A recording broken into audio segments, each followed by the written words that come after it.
Olá, muito bom ver você por aqui outra vez, caso você já conheça o canal.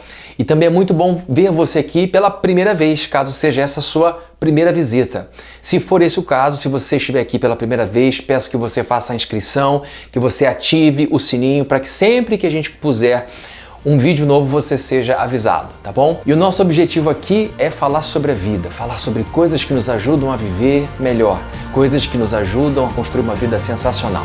Viva a vida!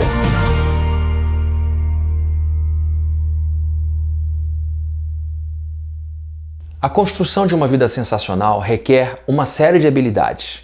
Ninguém constrói uma vida sensacional acidentalmente. Para construir uma vida sensacional, a gente precisa de intenção, a gente precisa de objetivos. E hoje a gente vai falar sobre a importância da gente saber controlar nossos estados emocionais para que a gente consiga construir uma vida sensacional. Qualidade de vida é qualidade de emoção. Qualidade de vida não é, em primeiro lugar, quantidade de dinheiro. Qualidade de vida não é, em primeiro lugar, um bom endereço para morar. Qualidade de vida não é necessariamente um bom emprego, um bom trabalho.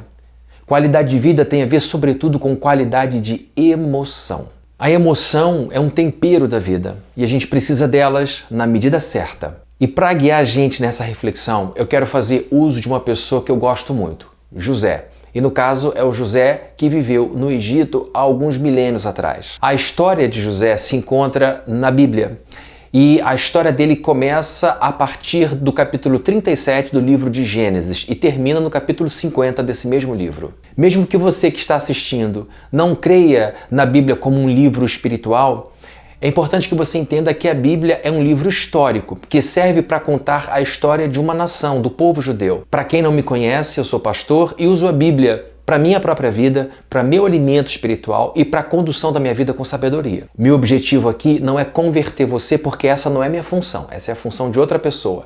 Mas eu quero usar essa pessoa, José, que tem com certeza muito a nos ensinar sobre o controle de estados emocionais. José com certeza construiu uma vida sensacional. E uma das razões pelas quais ele construiu esta vida sensacional é porque ele soube administrar seus estados emocionais, ao invés de permitir que seus estados emocionais controlassem a sua vida. O início do relato da história de José, lá no capítulo 37, informa que ele tinha 17 anos. Ele surge no texto bíblico aos 17 anos de idade, dentro de um contexto familiar confuso.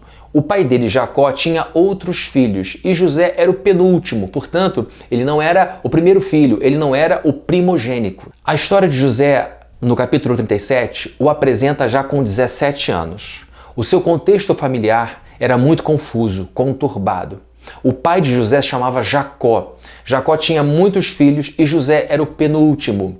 Ele não era, portanto, o primogênito, o primeiro, o mais velho. De acordo com o protocolo do tempo, o primeiro filho, portanto, Rúben, deveria comandar todos os outros irmãos. Esse era o protocolo da época, esse era o protocolo social. Porém, a Bíblia diz que Jacó tinha uma preferência explícita por José. Um erro desse patriarca, um erro de Jacó, pois ele deixava muito claro a preferência que tinha por esse filho mais jovem. E essa preferência causava muito ciúme entre os irmãos. E para piorar, Jacó deu a José, este filho dos mais novos, a incumbência que cabia ao filho mais velho, Rúben. E qual era essa incumbência? Cuidar dos irmãos. Um dos mais novos, ele era o penúltimo, como eu falei, um pouco mais velho que Benjamim, o filho mais novo.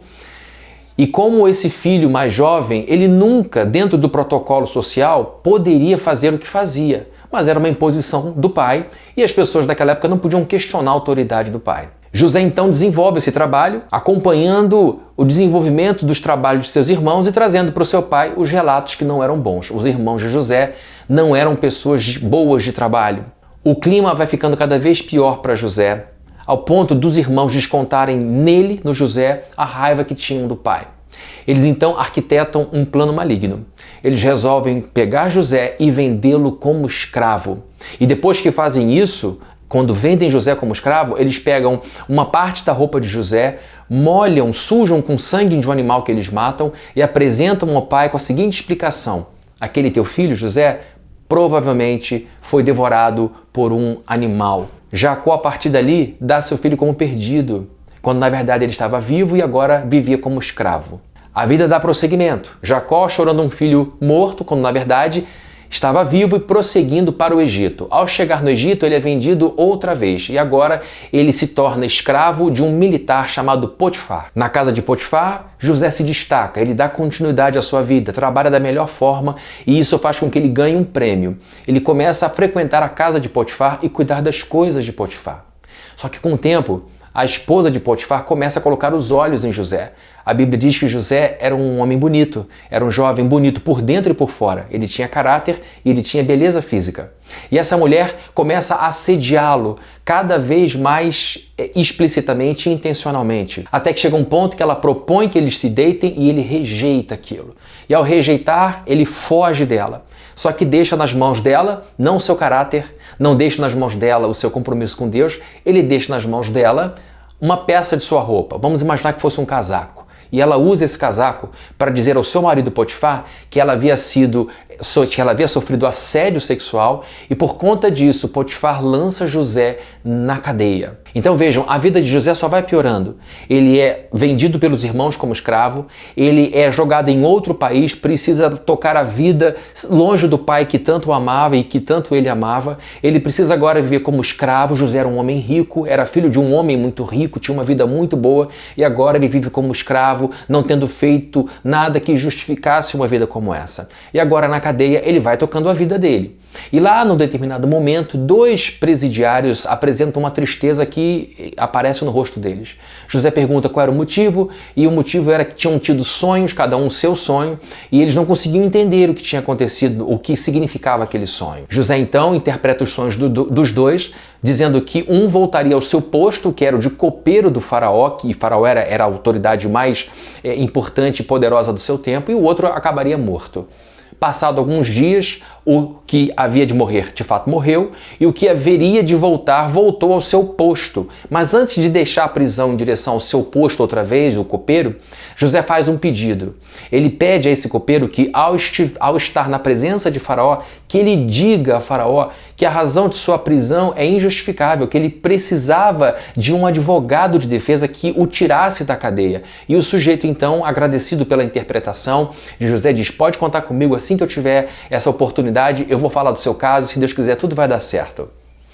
Só que 2 anos se passam, o sujeito se esquece completamente de José, até que Faraó, o homem mais poderoso daquele tempo, teve um pesadelo e ele não entendia o que significava aquilo. E de quem as pessoas lembram numa hora como essa? Daquele sujeito preso, daquele judeu preso que conseguia interpretar sonhos. E esse copeiro bate na testa e diz: meu Deus, eu me esqueci de José. Disse a Faraó que conhecia um jovem que conseguia interpretar sonhos. Faraó manda chamar José. José vai a Faraó. Faraó relata os seus sonhos, que na verdade faziam parte de um só. José interpreta, dá uma orientação de como o Egito poderia se livrar de um colapso financeiro, de um colapso total. Faraó fica impressionado com a história dele, e eu estou contando a história toda dele de maneira muito reduzida para você entender o quanto apaixonante é a história desse jovem. E Faraó então diz o seguinte: diante do que eu acabei de ver, diante do que eu acabei de testemunhar, não há no Egito alguém tão sábio quanto você, José. A partir de agora você será o segundo homem mais poderoso da civilização egípcia. Gente, entendam, até hoje nós temos as pirâmides. Até hoje nós temos as múmias, até hoje nós temos os sarcófagos, até hoje nós temos essa cultura que ultrapassou milênios.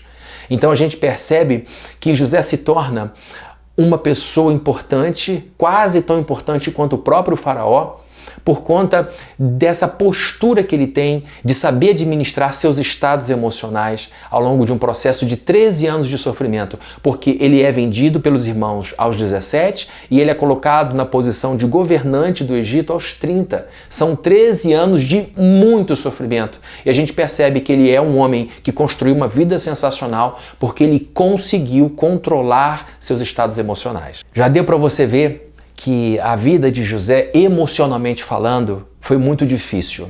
A traição dos irmãos, a separação do seu pai, ter que administrar o status de escravo sendo um garoto rico, tendo que viver uma injustiça sendo preso, pior do que ser preso é ser preso justamente, ele não tinha nenhum motivo para estar preso, e estando preso ele vê a chance de sair dali em poucos dias e o sujeito esquece dele por 2 anos.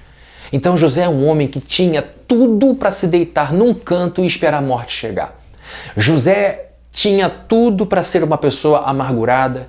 José tinha tudo para ser um homem cheio de ódio, cheio de desejo de vingança, mas não é isso que a gente encontra no relato da sua biografia na Bíblia. José soube controlar seus estados emocionais, ao invés de permitir que seus estados emocionais controlassem a sua vida. Aqui vale uma explicação.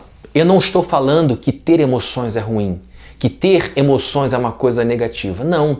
Cada emoção tem um objetivo e cada emoção traz uma caixa de ferramentas que nos ajudam a lidar com a situação.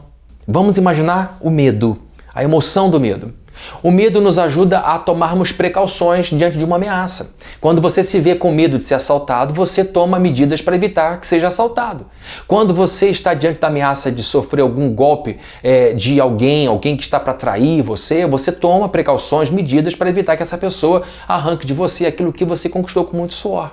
Então, as emoções trazem ferramentas úteis para a gente viver uma determinada situação. A emoção da raiva, por exemplo.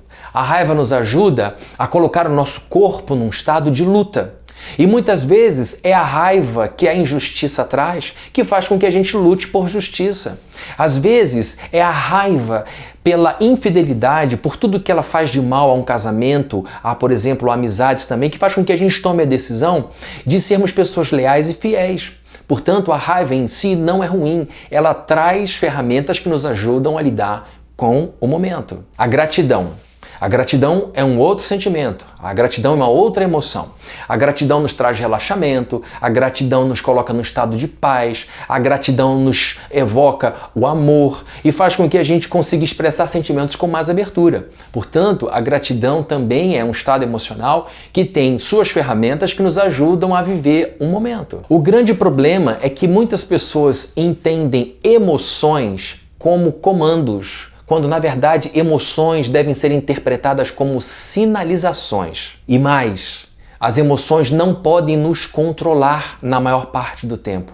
As emoções servem para sinalizar alguma coisa em nossa vida para que o nosso racional dê a direção sábia e serena para a gente viver um determinado desafio. É aqui que muita gente perde a batalha. Porque se rende a seus estados emocionais, quando na verdade a gente pode e deve saber controlar nossos estados emocionais. Mais uma vez, qualidade de vida é qualidade de emoção. A pessoa pode ter muito dinheiro no bolso, pode morar no melhor endereço do mundo, mas pode ser uma pessoa altamente infeliz, dada a golpes de culpa, dada a golpes de remorso, dado a golpes de mal-estar difuso, de maneira que a pessoa não sabe explicar exatamente por que sofre tanto, uma pessoa dada a melancolia. Todas essas coisas podem atingir as pessoas que moram em lugares maravilhosos e têm muito dinheiro. Não estou querendo dizer que quem tem dinheiro tem uma vida dada a angústia e tormentos e quem não tem dinheiro tem uma vida de paz e serenidade. Não é isso. Eu só estou dizendo que, em primeiro lugar, qualidade de vida é qualidade de emoção.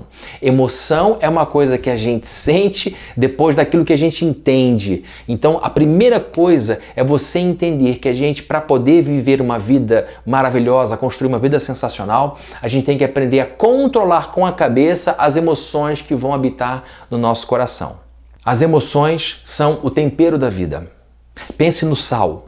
Se você põe muito sal na comida, você estraga a comida. Se você põe pouco sal na comida, você também estraga a comida. Da mesma forma é com a emoção. Se você deixar a sua vida com muita emoção, você vai estragar a sua vida.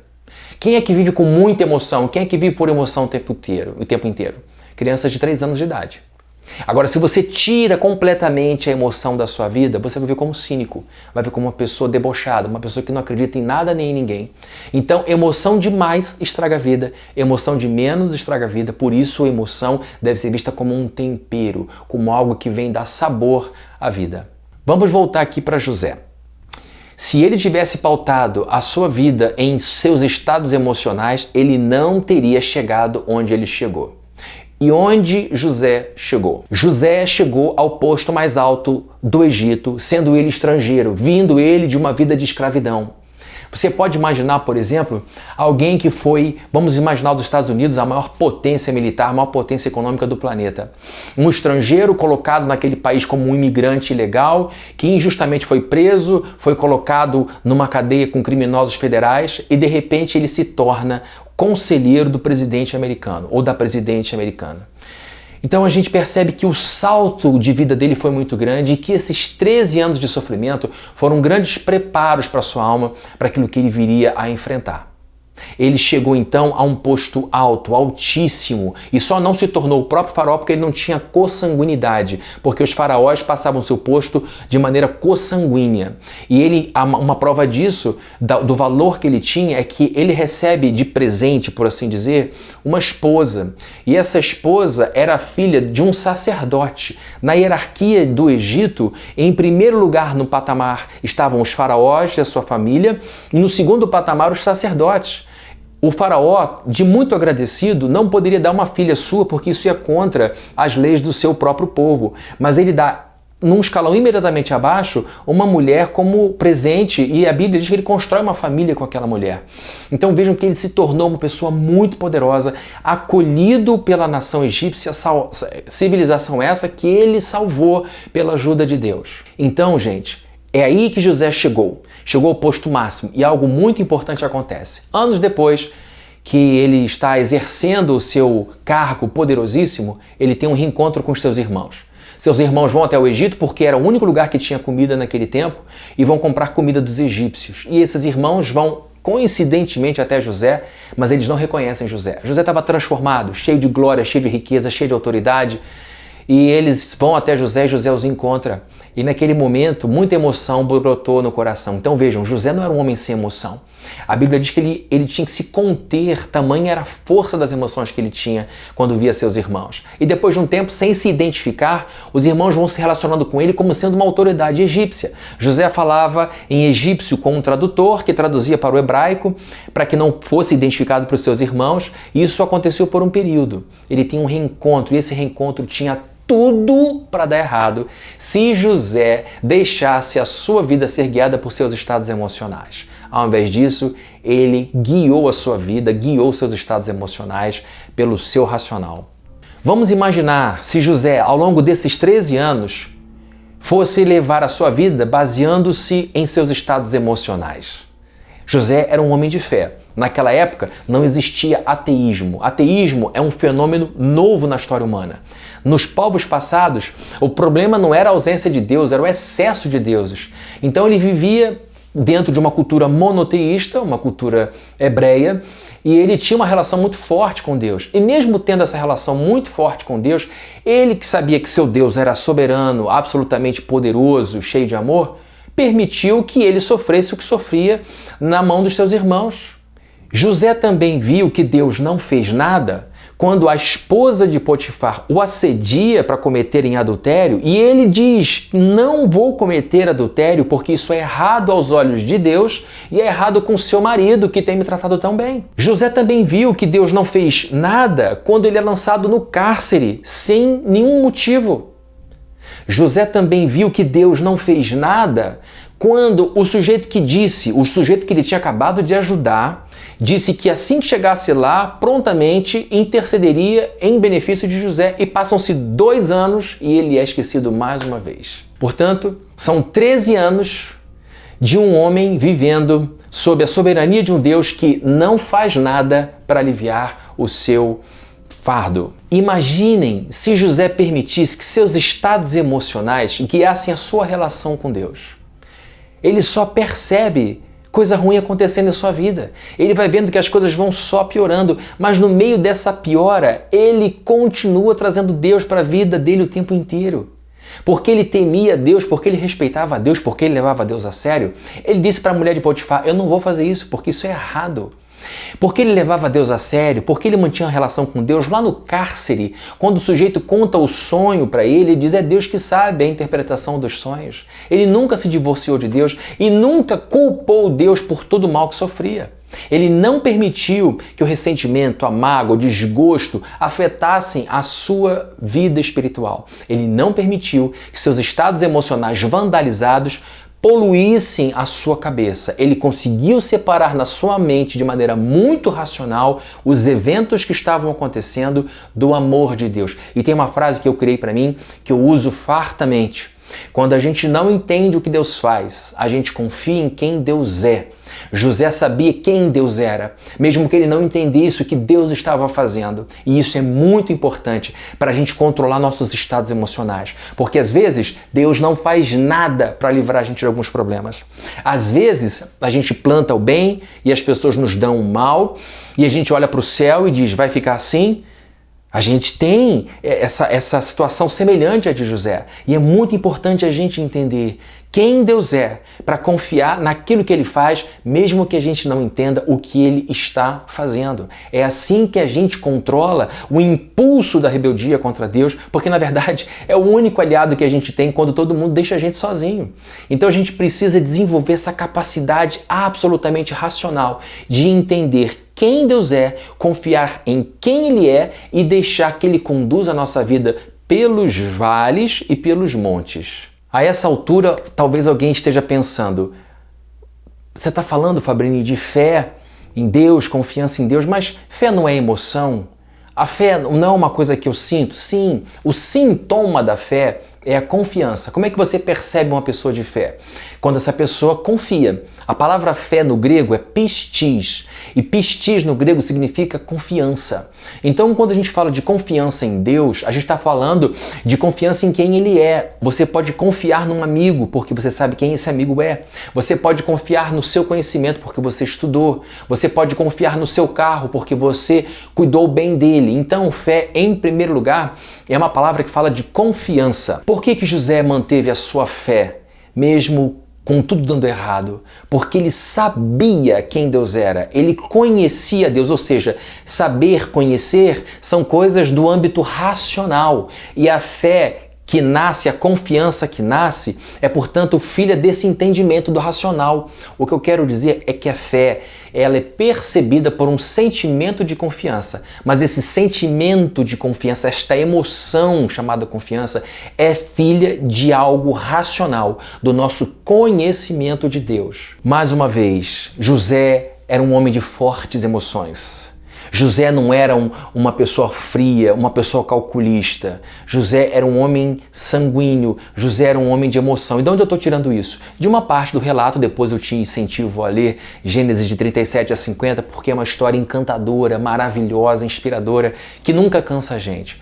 Quando ele reencontra os irmãos, em alguns momentos ele tem que se esconder para chorar e chorar muito. Então estamos diante de um homem que sentia essa emoção, essa comoção. Ele não era um homem gelado, ele não era um homem diferente. Quando ele chega a um ponto de não suportar mais, ele pede para que todos os seus empregados egípcios saiam do ambiente, e a Bíblia diz que ele chora, mas chora tão alto que as pessoas ao seu redor começam a ouvir. Ele devia estar gemendo de dor, porque ali estão anos e anos e anos de dor vindo à tona, de saudade dos seus próprios irmãos e saudade do próprio pai. José tinha um coração lavado, José tinha um coração totalmente transformado, ele não ficou preso na mágoa, ele não ficou preso no ódio. E logo que ele se identifica para os irmãos ficam em choque quando descobrem que aquele homem poderoso que poderia matá-los era o José que eles tinham vendido como escravo. Ele se identifica e de cara diz o seguinte: não tenham medo, porque eu entendi, olha a cabeça do sujeito, eu entendi que foi para preservar a vida da nossa família que Deus me enviou para cá. Ele fez uma leitura de tudo, ele usou a cabeça da melhor forma possível para controlar seus estados emocionais. Como eu falei, José tinha motivo para ficar deprimido, não ficou.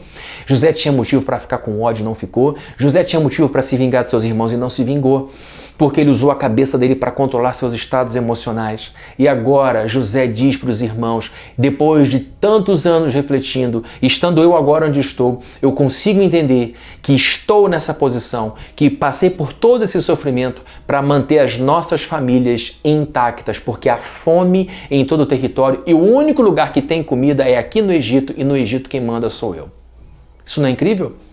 Ele poder olhar para tudo isso e ficar livre de tanta amargura, de tanta raiva, de tanto ódio. José era um homem de fortes emoções. E depois a Bíblia diz que ele abraça os irmãos, que eles, os irmãos, choram muito. José era um homem de emoções. Só que ele tinha uma racionalidade muito forte. Ele tinha força mental. E, gente, eu tenho falado sobre isso exaustivamente há algum tempo. Se a gente não fortalecer a nossa cabeça, a gente não constrói uma vida sensacional. É a cabeça da gente que precisa ser fortalecida. A resiliência não é, em primeiro lugar, do corpo. A resiliência do pensamento. A gente tem que voltar àquele estado de normalidade, de serenidade mental para tomar a atitude certa, para tomar a decisão correta. E José é esse homem de resiliência mental. Ele foi esgarçado, esticado pela vida por vários problemas, mas ele conseguiu voltar para o seu posto mental de serenidade para tomar as decisões corretas. E a Bíblia continua dizendo que logo depois que ele se identifica, ele pergunta pelo pai e diz: por favor, voltem para casa e digam ao papai que eu estou vivo, digam ao papai quem eu me tornei, e digam ao papai para vir logo, porque eu estou morrendo de saudade do meu pai. É ou não é um homem de emoções? É ou não é um homem como eu e você?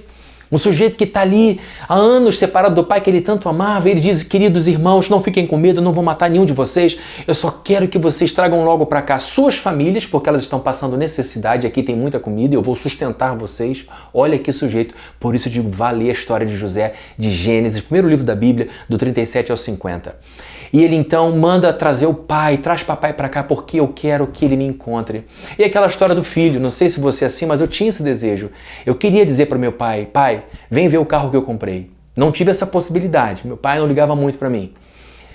Eu queria dizer para o meu pai: pai, olha quanto eu estou ganhando. Pai, olha como eu me tornei uma pessoa respeitável. Pai, olha como que eu fiz, o que eu fiz na minha vida. Eu tinha essa vontade de mostrar para ele que eu tinha chegado num lugar e eu esperava que ele tivesse orgulho disso. E evidentemente que além da saudade que José tinha por seu pai, ele queria mostrar para o pai o lugar onde ele tinha chegado. Então vejam que José era um homem de emoções fortes, mas ele era um homem, uma pessoa que controlava seus estados emocionais. Agora que você já sabe, até do final da história de José, ele reencontra os irmãos, reencontra o pai, todos vão morar por um período no Egito, todos vivem muito bem, num endereço maravilhoso, e José se torna o provedor de toda a sua família. Então a história dele termina de uma maneira maravilhosa. Deixa eu te perguntar, imagine se José permitisse que tudo aquilo que ele viveu sob a permissão de Deus, as emoções vindas de um tempo em que ele não entendia o porquê de tanto sofrimento com a permissão de Deus. Imagine se ele se relacionasse com Deus a partir de suas emoções daquele momento. Ou imagine o que teria sido da vida dos irmãos de José se ele permitisse que os sentimentos de mágoa, de rancor, ressentimento viessem à tona no tempo, no momento em que eles se reencontraram. Nós vemos aqui a relação de José com Deus intacta, e a relação de José com seus irmãos também intacta. Por quê? Porque ele controlou seus estados emocionais.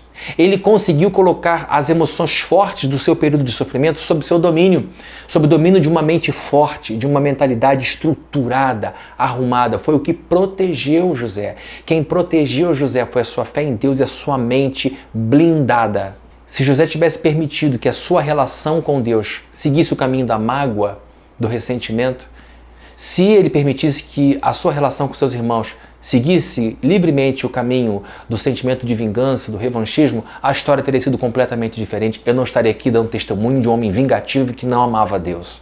Pelo contrário, o que me estimula na vida desse homem é que mesmo vivendo debaixo de um comando de Deus permitindo todo o seu sofrimento e mesmo tendo sido tão maltratado por seus irmãos, ele consegue superar tudo isso e se tornar essa referência espetacular de ser humano.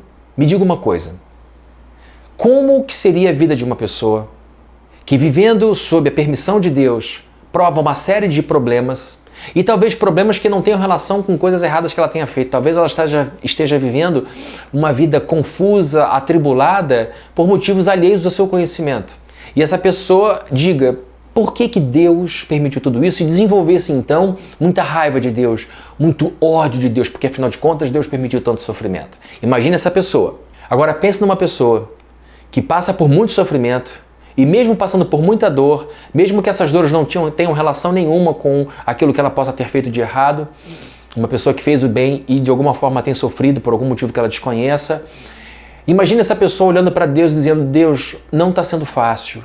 Mas, embora eu não entenda o que o Senhor esteja fazendo, eu sei quem o Senhor é, o Senhor me ama. E há um motivo na sua cabeça para tudo isso, eu quero aprender a lição de tudo isso. Pergunta que eu faço: onde é melhor de viver?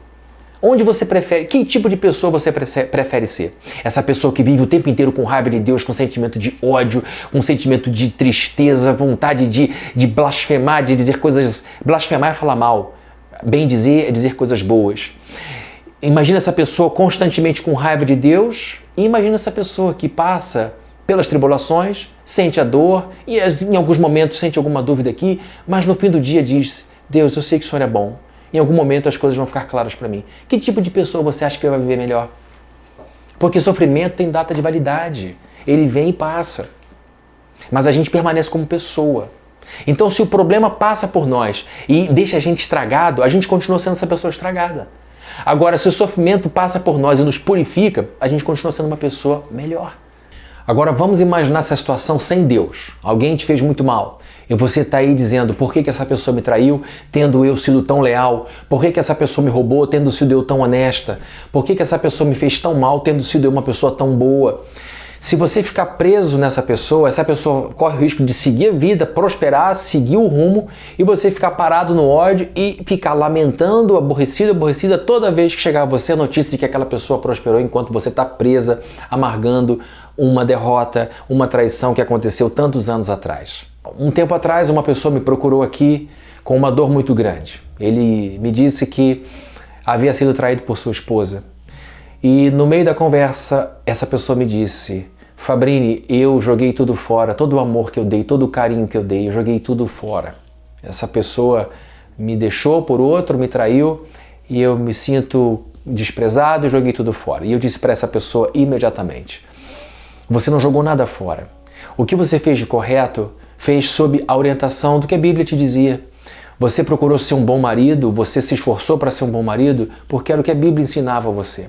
E tudo o que a gente faz, disse eu para ele, sob esse comando da consciência que é totalmente lavada, embebecida pela Escritura, nunca fica sem recompensa, nunca é jogado fora.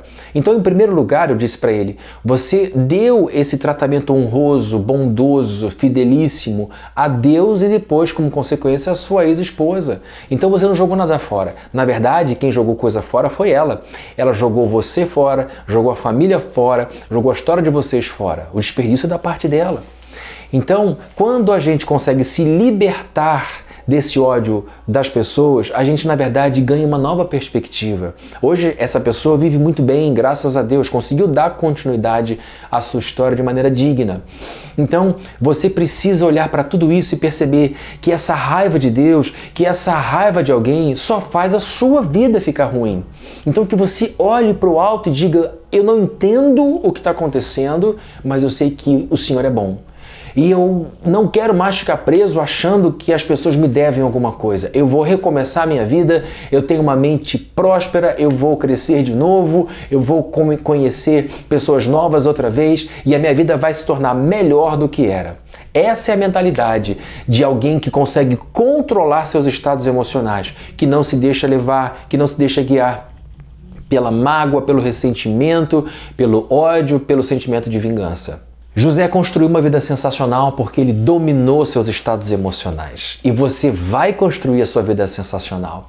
E eu quero que você entenda que a sua cabeça precisa ser forte, que os seus sentimentos precisam ficar debaixo do comando da sua mente, para que você tome decisões com serenidade, com clareza, que você tome decisões com sabedoria, que você possa limpar sua cabeça de mágoa, de ressentimento, de sentimento de fracasso. E essas coisas só servem para poluir o seu discernimento. Decisões boas não vêm de uma mente tão afetada, tão intoxicada. José é um arquétipo humano, um tipo de pessoa que serve como referência para todos nós. Mesmo que você, ao final de tudo isso, diga: mas eu não acredito em nada de espiritual da Bíblia, mas gostei da história dele, não tem problema. Eu quero que você se aproprie desse personagem histórico que foi José e de todas as lições que ele traz para nós, para que você possa extrair dele benefícios para a sua própria vida. E para você que tem fé, para você que de fato acredita na presença de um Deus soberano, que você entenda que as coisas acontecem não contra você, mas por você, para você. E as pessoas que estão ao seu redor, que te fazem mal, estão te ajudando a se tornar uma pessoa mais paciente, com capacidade de perdoar, com capacidade de amar, com capacidade de se sobressair diante de tanta maldade. Então, entenda que todo o contexto de dificuldade não acontece contra você, acontece por você e para você. Controle seus estados emocionais. Não permita que esses sentimentos, que essas emoções negativas continuem fazendo você descer escada abaixo. Pare aí e comece a subir essa escadaria. Comece a ir na direção do alto, controlando a maneira como você pensa. Bloqueie a tristeza quando ela vier. Bloqueie o sentimento de vingança quando ele vier. Como é que eu bloqueio isso? Não dando mais um segundo de crédito para ele. Não deixe esse sentimento continuar navegando no seu coração. Não deixe a sua cabeça continuar pensando em maneiras de ver alguém sofrer. Não fique mais alimentando palavras de lamúria e raiva contra Deus. Não permita que isso aconteça. Eu não estou dizendo que você tem que substituir palavras que você está acostumado a dizer, palavras ruins em relação a alguém, por elogios. Isso é falsidade. Eu não estou dizendo que você deva, num momento, parar de pensar as coisas que te levam a ter raiva de Deus e a partir dali começar a cantar louvores a Ele. Não. Mas é muito importante que já de cara você pare e com muita naturalidade você vai perceber que essa pessoa que te fez mal vai ficando cada vez mais para trás e pode até ser que você evolua ao ponto de dizer que bom que ela deu continuidade à vida dela. Isso mostra leveza. Pode ser que você chegue lá. Esse é o objetivo. E muito melhor, eu quero que você olhe para o alto e diga: eu sei que existe um Deus que me ama. Eu sei que existe um Deus que permitiu que tudo isso que aconteceu na minha vida fizesse com que eu fosse capaz de sustentar o Egito. O José, de 17 anos de idade, não tinha estrutura emocional para sustentar a civilização egípcia. Isso ele conseguiu a partir dos 30 e depois desse curso de mestrado e doutorado no sofrimento de 13 anos, por assim dizer.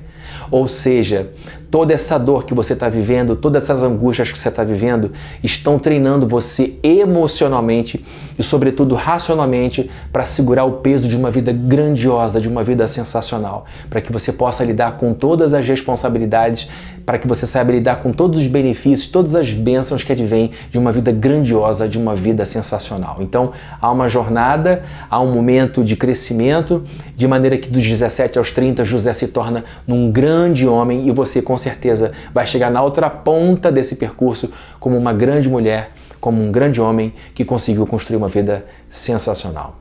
Então é isso, eu espero que você tenha gostado, eu espero que a história de José tenha mexido com você, eu espero que você queira ler a história dele lá no livro de Gênesis, a partir do capítulo 17. Gênesis é o primeiro livro da Bíblia, é bem fácil de achar. Se esse vídeo foi bom para você, que você compartilhe com um monte de gente, que você clique aí, faça a sua inscrição, que você ative o lembrete também e que você me siga nas minhas redes sociais, tanto no Facebook quanto no Instagram. Vê lá no meu perfil, tem uma série de conteúdos que vão te ajudar a construir uma vida sensacional, tá bom? Até o próximo vídeo e viva a vida!